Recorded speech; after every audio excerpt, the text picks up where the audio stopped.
त्रोधाय प्रविष्टोयम, ये गौशाला मंडला की है। गौ महल तुलसी तपोवन गौशाला। ये इसके ऊपर बच्चों के लिए गुरुकुल का निर्माण किया है। ये ऊपर की बिल्डिंग दिखाई दे रही है। नीचे इसमें 6 खंड हैं, बहुत बड़े बड़े। आगे से छोटा लग रहा है, पीछे इसका बहुत बड़ा विस्तार है। यहाँ हजारों हजारों गौ माताओं का संरक्षण और संवर्धन होगा। इसके ठीक इस साइड में एक वृद्धाश्रम बूढ़े दादा और दादियों के लिए है निर्माण किया। ये बिल्डिंग दिखाई दे रही है। बहुत बड़े बड़े कक्ष बनाए हैं, 14x16 के रूम्स और 10x12 का उसका संग अटैच बाथरूम। यह पूरी बिल्डिंग बनकर के तैयार हुई है। बहुत बड़े भूखंड पर यह निर्माण हुआ।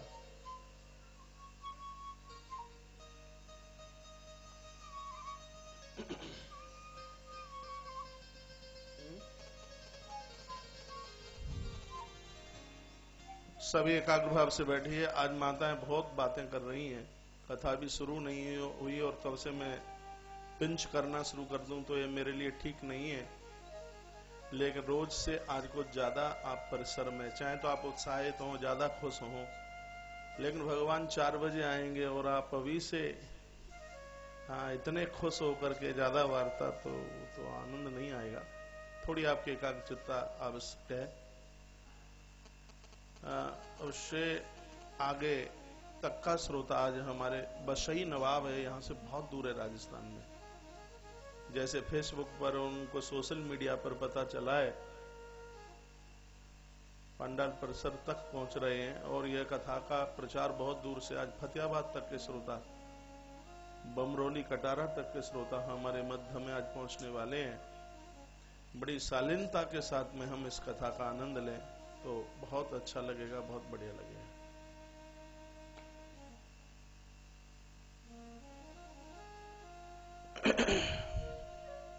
जरूरी नहीं भगवान वृद्धावस्था में मिले। एक बार हम ध्रुव बन जाएं तो छोटी अवस्था में, छोटी उम्र में हमें भगवान मिल जाएंगे।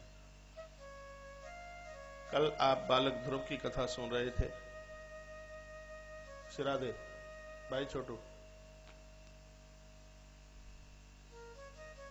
कल आप सुन रहे थे भगवान गरुण पर आरूढ़ होते हुए, शर्मा जी, भगवान गरुण पर आरूढ़ होते हुए श्री ध्रुव जी के सन्मुख आकर के प्रकट हुए हैं। श्री कुमार ध्रुव ने लंबे होकर भगवान को वंदन प्रणाम किया है। प्रणाम करने का यह ढंग है। हम प्रणाम करें तो हमारी 6 चीज जमीन से लगे। इसको साष्टांग प्रणाम कहते हैं। हेलो भाई, दोनों कोहनी, दोनों घुटने, मस्तिष्क और छाती, इसे कहते हैं साष्टांग प्रणाम। यह पुरुषों के लिए है। ध्रुव जी महाराज को देखिए प्रणाम करते हुए प्रकट हुए हैं। माताओं को 5 अंगों से प्रणाम करना चाहिए। चाहे जिसको है, बड़े से बड़े किसी को भी प्रणाम करें, उनको लंबे लेट करके नहीं, उनका वक्षस्थल, छाती जमीन पर ना लगे। धरती माता उस वजन को सहन नहीं कर पाएगी। आपने गिरिराज की परिक्रमा में देखा हो, माताएं दंडवती परिक्रमा करती हैं तो कंधे के भर लेटती हुई, छाती के भर लेट करके कभी मां को किसी के लिए भी प्रणाम नहीं करना चाहिए। हमारे ग्रंथों में यह निषेध बताया है। ध्रुव जी लंबे होकर भगवान के चरणों में लेट गए। भगवान ने कुमार ध्रुव को खड़ा किया और अपना शंख कपोल से लगाया। ध्रुव के मुंह से बड़ी सुंदर स्तुति फूटी है, स्फुरित हुई है। कई श्लोकों में ध्रुव ने भगवान की स्तुति की। कायोंतः प्रविश्य मम वाचमिमां प्रशोक्ताम् संजीवयत्यखिल शक्तिधर स्वधाम्ना कन्याशहस्तचरण श्रवणत्वगादि प्राणान्नमो भगवते पुरुषाय तुभ्यम्। हे भगवान, हे परमात्मा, हे दीनबंधु, हे अनाथों के देवता, मेरी तो वाणी सुसुप्त सोई हुई थी, लेकिन यह आपने कृपा की है कि मैं आपके सन्मुख बोल रहा हूं। प्रसुप्ताम मम बाच में मम्मा ने मेरी बाच माने वाणी, मेरी वाणी सोई हुई थी, आपने बड़ी कृपा की। भगवान गदगद हुए और ध्रुव को कहा, वत्स कुछ मांगिए। ध्रुव ने कहा, मांगूंगा नहीं, मांगने से प्रीति नहीं रहती। कितनी बढ़िया बात कही है। मांगने से मिल जाएगा, स्नेह नहीं रहेगा, प्रीति नहीं रहेगी। परमात्मा के चरणों में वंदन करें, पूजन करें, आवाहन करें, लंबे होकर प्रणाम करें, लेकिन मांगे नहीं। यह एक ऐसी दिवाली है जो बिना मांगे मिलता है। आप सुदामा के चरित्र में सुनेंगे आगे 2 तारीख को। सुदामा ने मांगा नहीं, अपने आप मिला है, और इतना मिला कि जिसकी कल्पना भी ना की गई। मांगोगे तो सीमित मिलेगा, ना मांगा है तो इतना मिलेगा कि हम संभाल ना पाए। इसलिए ध्रुव ने मांगा नहीं, तो भगवान ने अपनी तरफ से दे दिया कि अवध की राज्यता को संभालना है 36,000 वर्ष तक, 36,000 साल। ध्रुव ने कहा, भगवान कंकड़ पत्थर दे दिया आपने।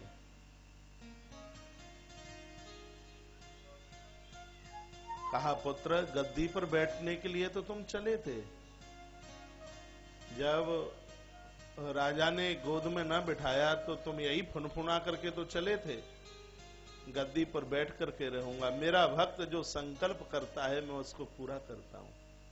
पहले गद्दी पर बैठिए, जब वो समय पूरा हो जाए तो फिर अंत में मेरी गोद में आकर के बैठिए। भगवान कहते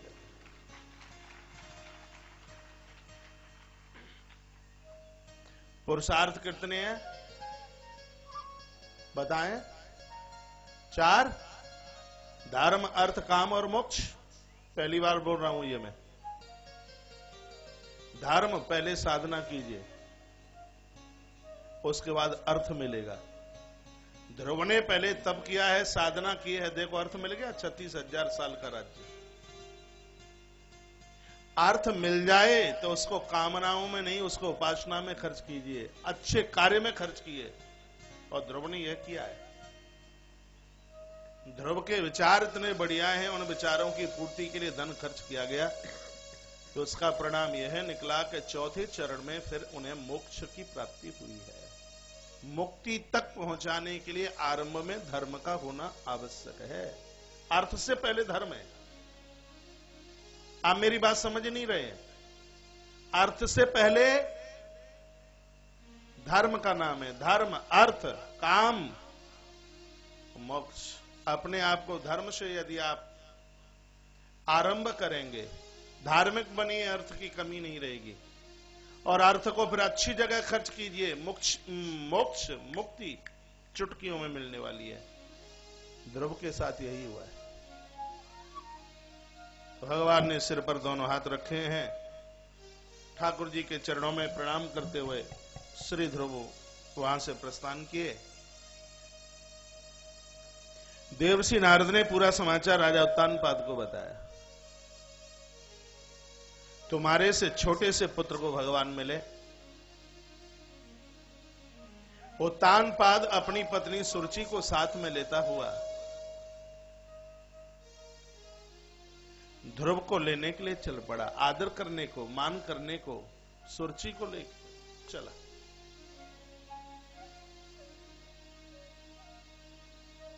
माता सुनीति को भी ये कहीं सूचना मिल गई, बन के मार्ग पर वह भी दौड़ती हुई जा रही है।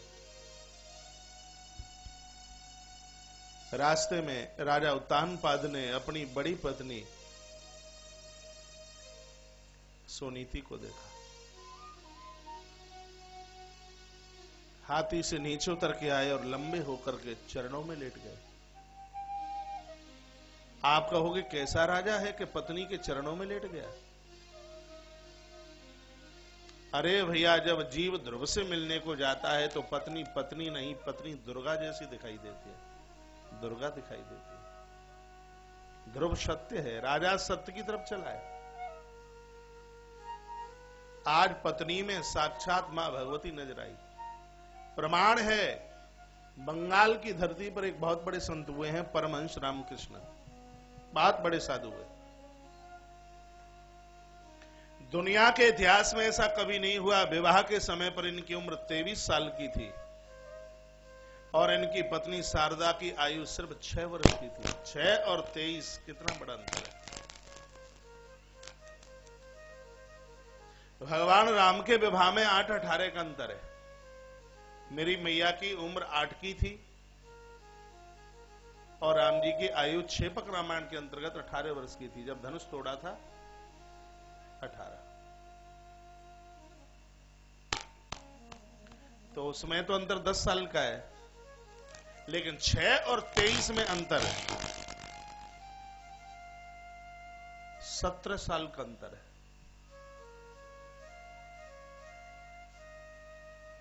नवरात्रा का समय था, दुर्गाष्टमी की तिथि थी। परमहंस सिद्धि कुंज का स्तोत्र का पाठ कर रहे थे। मां के बहुत बड़े भक्त हैं परमहंस रामकृष्ण। इतने में इनकी पत्नी मां शारदा जल लेकर के आई। इतना बड़ा पंडाल है, आप रास्ते में क्यों बैठ रहे हैं? फिर पंडाल छोटा है।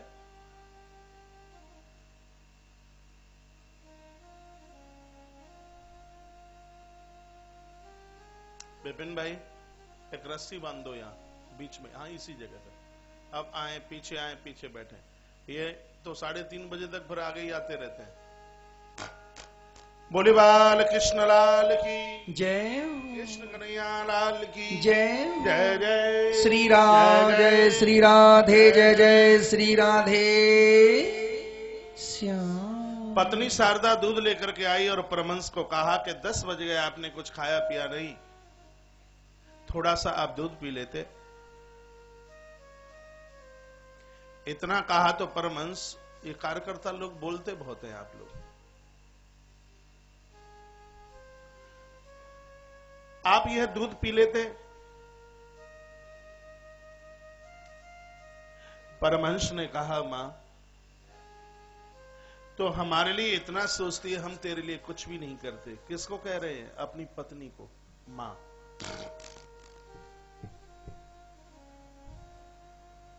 शारदा ने कहा, पगले हो गए हो, पता नहीं है तुम्हें मेरे साथ तुम्हारी भामर पड़ी है, तुम्हारी पत्नी हो। यह तो परमहंस ने सुना ही नहीं। रामकृष्ण परमहंस ने कहा, मां आज दुर्गाष्टमी है, तेरे चरण धोकर के चरणोदक मुझे लेना है। और खड़े हो गए आसन से। जैसे पाम धोने के लिए नीचे झुकना चाहते हैं तो मां तो शारदा भागी, पीछे सन्यासी और आगे मां तो शारदा उनकी पत्नी। और परमहंस जैसे ही दौड़ करके चरणों में गिरे हैं, इतने में तो पत्नी शारदा में से मां भगवती जगदम्बा काली प्रकट हो गई, जिसका दर्शन आज भी कलकत्ता में होता है। टेलीविजन पर फोटो देखिए परमहंस की, कि वह महापुरुष है जिनको अपने शरीर का होश नहीं रहता। पत्नी में मां भगवती जगदम्बा का दर्शन किया। काली कलकत्ता वाली आज भी उस धरती पर विराजित है।